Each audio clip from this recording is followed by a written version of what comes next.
Big crowd today, Shay. You still feel comfortable going first? Sure. Okay. Are you okay? Is it okay if is it okay with you? Yeah, I'm good with it, yeah. Okay. On Hot Talk yesterday, you said that Darren won't be 100% for a while, but how is he overall? Do you expect him to go tomorrow or Saturday? I don't know yet.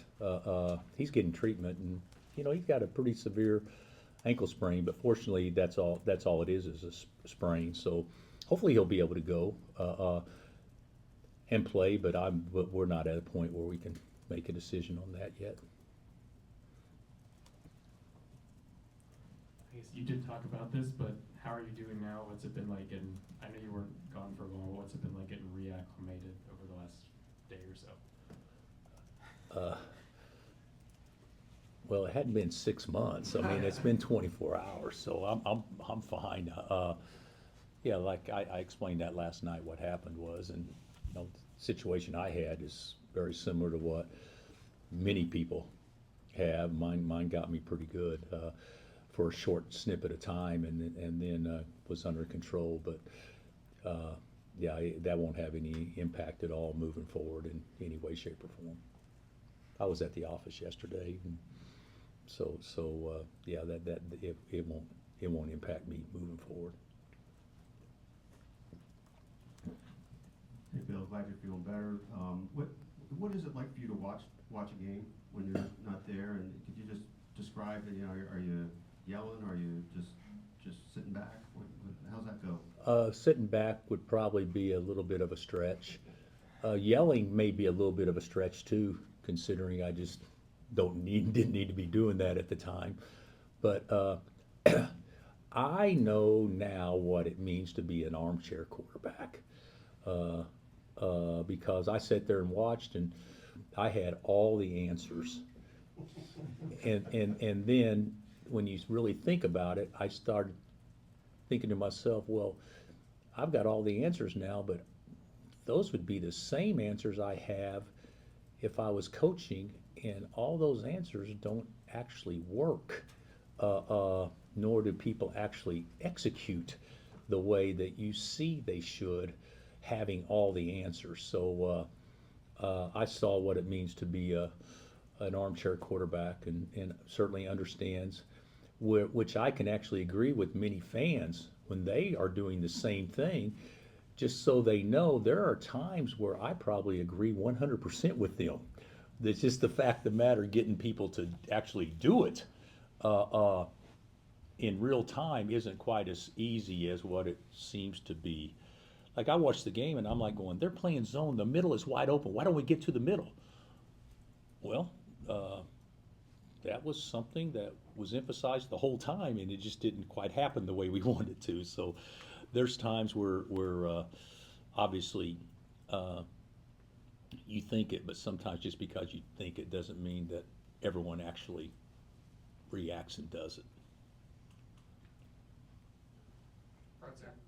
Bill, just now that Darren's got more games, I would just wonder how you've seen Colorado seem to have a different style of defense for him, trapping him whenever he got the ball in the backcourt. How do you just see teams adjusting as there's more film on him?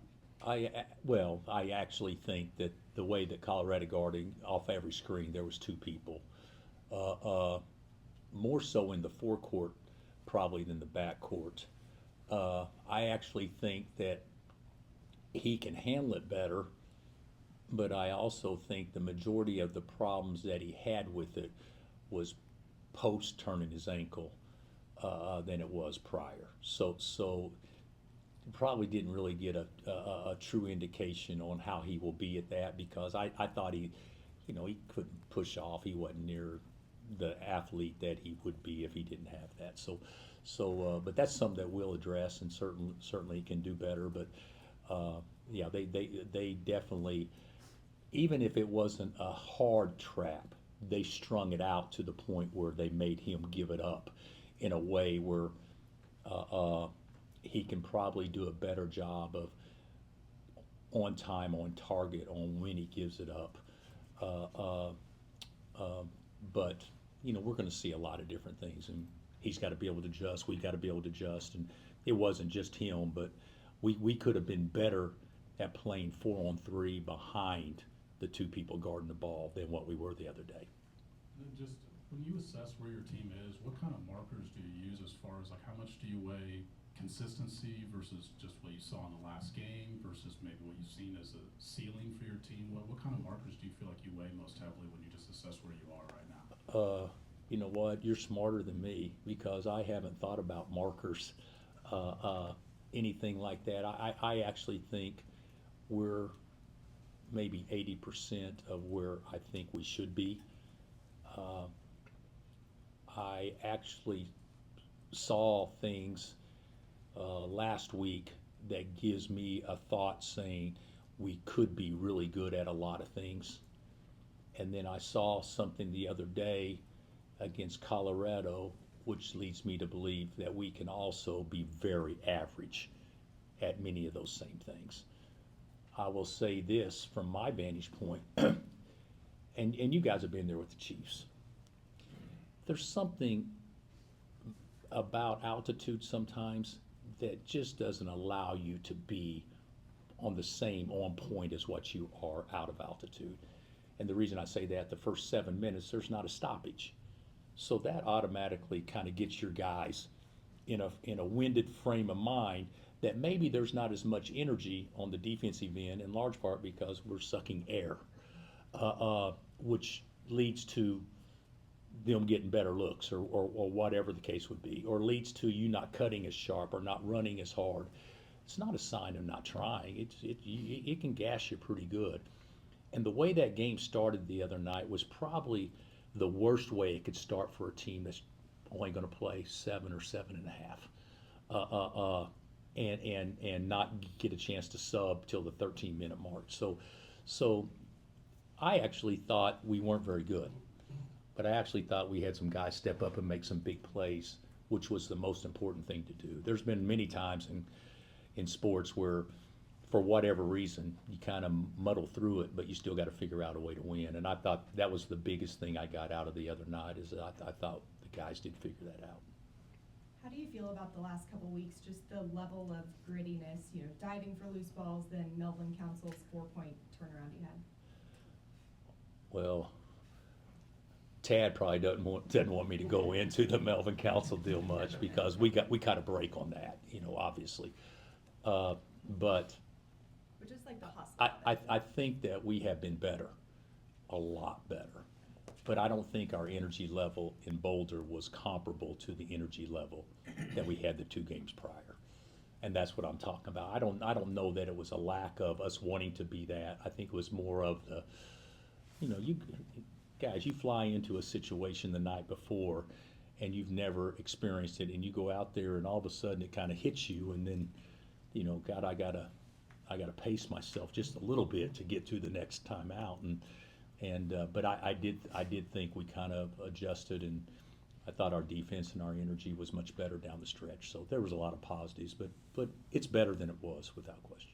And then are your travel plans changing at all with the snow, going to Manhattan? We're still going to bus if that's what. We're just going to leave a little earlier, get there before it hits. So I don't know what time it's supposed to hit tomorrow. Around 6. Is that about right? Meteorologist. My expertise reading the Weather Channel this morning is we're going to try to leave just a little bit earlier to get there before it hits. Bill, why did you choose Jock as the acting head coach as opposed to anyone else on the staff? Well, Jeremy is our associate head coach. There's no doubt, but we were trying to win a game over a 2-hour period of time. It wasn't an extended period of time. It was 2 hours. So Jock had the most head coaching experience of anybody to do that. So that was the reason why. But it wasn't for an extended period of time. It was for 2 hours. How do we give ourselves the best chance to have the best voice for 2 hours? I'm curious with Trey and some of the toughness he showed at Colorado. How important is that to have someone leading the way in that regard in some of these road environments? Well, what Trey did the other day is he made some shots, but basically he rebounded the ball, and so I'm sure I don't know this for a fact, but I'm sure 15 was his career high. Is that right? So yeah, I was really happy for him, especially doing it from a spot where you're playing 2 other bigs together at least 50% of the time. So we need somebody to do that. But you could make a statement that Flory had some nice plays, especially in the second half, but Trey and Melvin, our two transfers, were the two key guys in us winning that game the other night. Bill, anything that Jamari and Marco have done that's the same thing as far as getting them in that 6 and 7 spot? You're trusting them, you're relying on them, and feeling good about 7, because obviously earlier in the year they weren't playing a ton. Yeah. You were playing more guys, all of that stuff. Well, I'm not opposed to playing different guys. I just don't know if I'm in favor of playing more guys right now.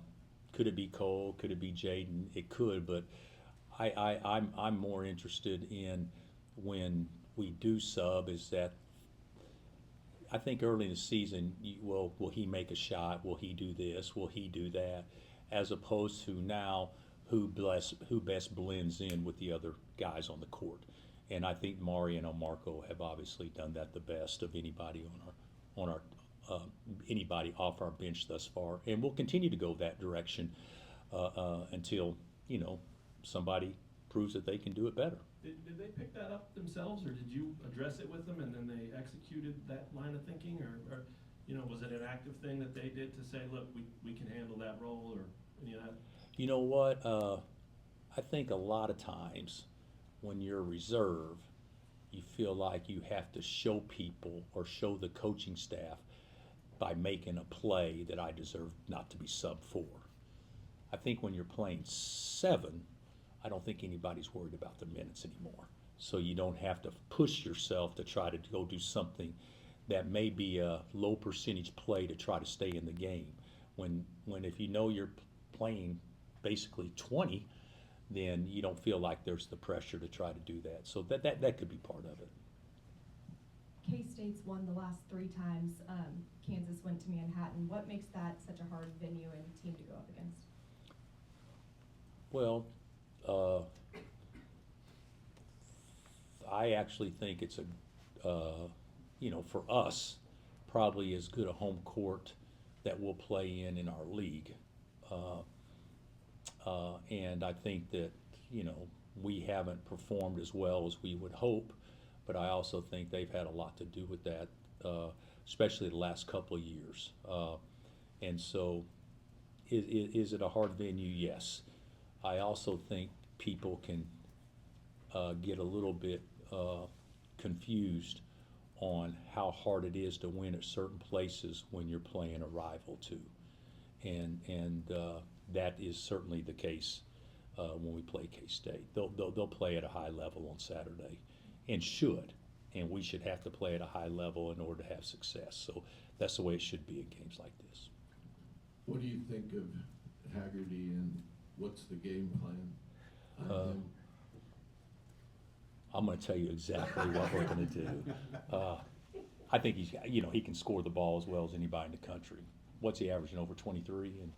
And we're very familiar with him. Started at Tulsa and then of course went to Memphis.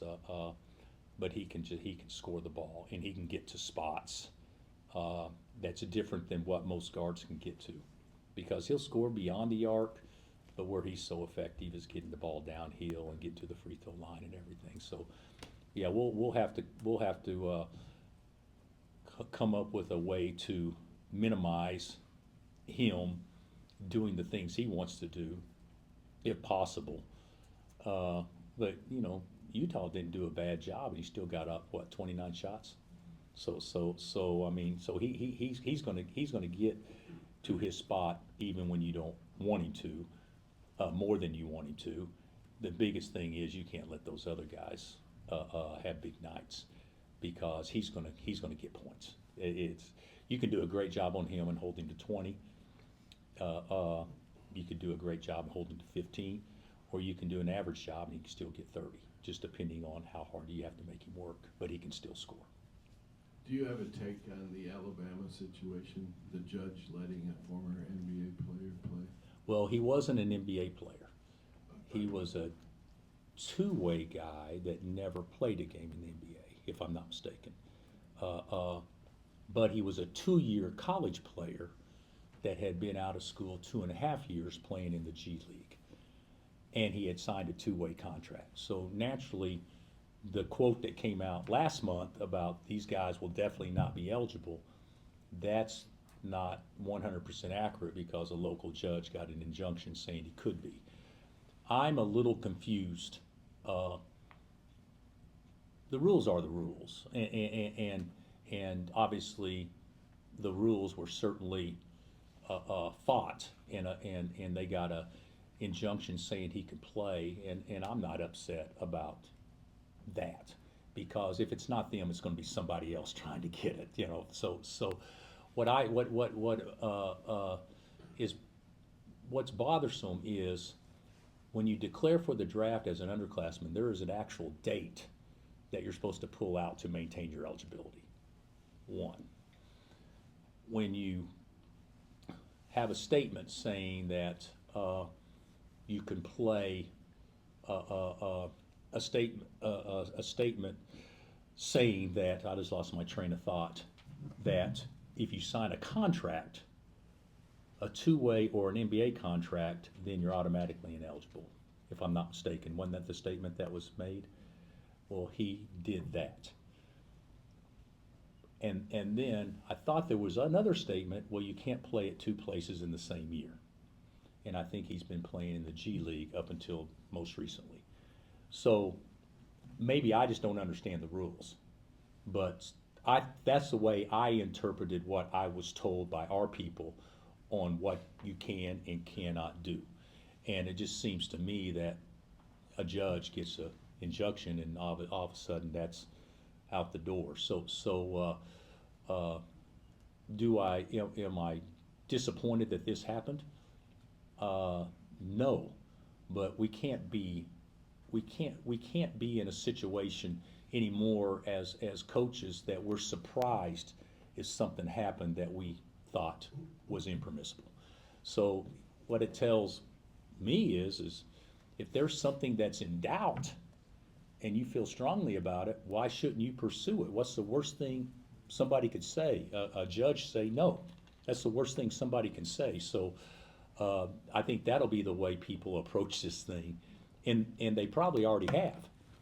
The one thing about this situation, one of the negative things that people said about Baylor is taking opportunities away from high school kids, if I'm not mistaken. This one does not do that.